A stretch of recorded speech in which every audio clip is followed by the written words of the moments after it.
My name is Don K. Preston. I am the president of Preterist Research Institute of Ardmore, Oklahoma. We have looked at the theme of the tribulation and the resurrection, the period of suffering and persecution leading to the resurrection, and how that theme dominates the entire Scripture. It is an undeniable motif. It is a motif in which tribulation and resurrection are inseparably bound, and it cannot be denied. And since Jesus was emphatic in placing the Great Tribulation in the first century, that means the resurrection was in the first century. Now, in Romans chapter 8, Paul continues his discussion, and he says, we know that the whole creation groans and labors with birth pangs until now. Now, we've talked about the birth pangs, that being the tribulation, that tribulation being twofold. The tribulation brought on the church by the unbelieving world, specifically Israel in the context. Secondly, the Great Tribulation foretold by Jesus in Matthew chapter 24, verse 21 and following. So we can't lose sight of the fact that that entire period is characterized by tribulation. The church is the focus of one, Israel is the focus of other as a result of her persecution of the church. But Paul speaks of the whole creation groaning. We are told by a good part of the amillennial world, as well as the postmillennial world. Joel McDermott, in my debate with him, said that he was looking forward to an earthly kingdom, an earthly physical kingdom. Harold Eberle, when I debated him in Oregon, said the identical thing. And what they mean by that earthly physical kingdom is that one of these days, earth is going to be completely renovated. The entire creation, we are told. That's supposedly the creation that Paul has in mind when the whole creation groans, eagerly groans, for the liberty of the sons of God. As I have asked numerous debate opponents, are you affirming that the goal of redemption, the goal of resurrection, is that one of these days, and the way I've expressed this is, one of these days, bugs, slugs, and mosquitoes are going to be better, perfect bugs, slugs, and mosquitoes? And they have told me yes. When I have asked, does that mean the trees will be greener, taller, bigger? Will rocks be softer? What exactly does that mean? And about the only answer that I've received is physical creation will be created or recreated, restored to the Adamic state. Now, I have more to say about that as we continue along this line, but I want you to notice, I want you to ask yourself the question. If it is true that physical creation is the goal of redemption, then why is it that the physical world around us has not started being recreated? Now, I want to remind you something.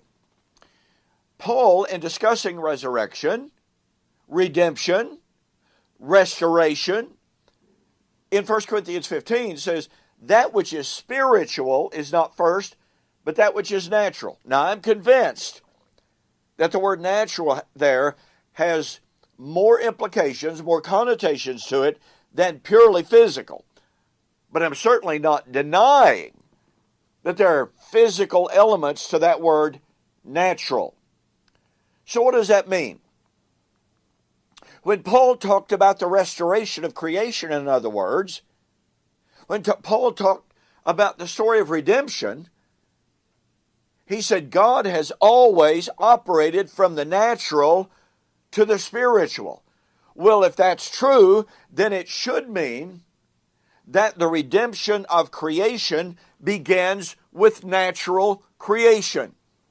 Okay, where are the bugs, slugs, and mosquitoes that are being restored and redeemed? Where is the natural creation that we can point to since the coming of Jesus and say, see, we have a better physical world? Now look, it will not do to talk about man planting trees where trees have been stripped out. That's man's work, right? And by the way, you can't argue that those trees being replanted was the work of God through man even. That has been purely an economic practice because these huge tree cutting factories realize, you know what, if we cut down all the trees, we're going to be out of business. So we will replant trees. So the question is, where is the physical evidence of physical creation having been redeemed, restored since Jesus came? I don't see that. You see the ravages of commercialization on what seems to be an increasing scale. Have you looked at what's happening in South America lately? Why hasn't the redemption and the creation been restored down there instead of losing literally hundreds of miles of creation, beautiful creation, every single year? Why is the ocean being polluted at an unprecedented rate? Why do we not see this redemption of creation since, remember, according to Paul, first you get the redemption of creation, physical, then the spiritual. Why is it that the amillennialists and the postmillennialists who believe in a coming future redemption of creation, why is it they tell us, well, you see, right now we have spiritual redemption, we're waiting on the physical? Folks, that reverses God's modus operandi. It just doesn't work. Paul said they were eagerly awaiting the redemption of creation. You know, I have more to say about that, obviously, but I hope that you can see the problem here. When Paul is discussing resurrection, redemption and restoration of creation, in other words, he says God's order has always been first the natural, then the spiritual. And yet those who argue for a yet future restoration of physical creation say, oh, no, we get the spiritual first, then the natural. No, that is not God's modus operandi. Thanks for joining me. We'll see you on the flip side.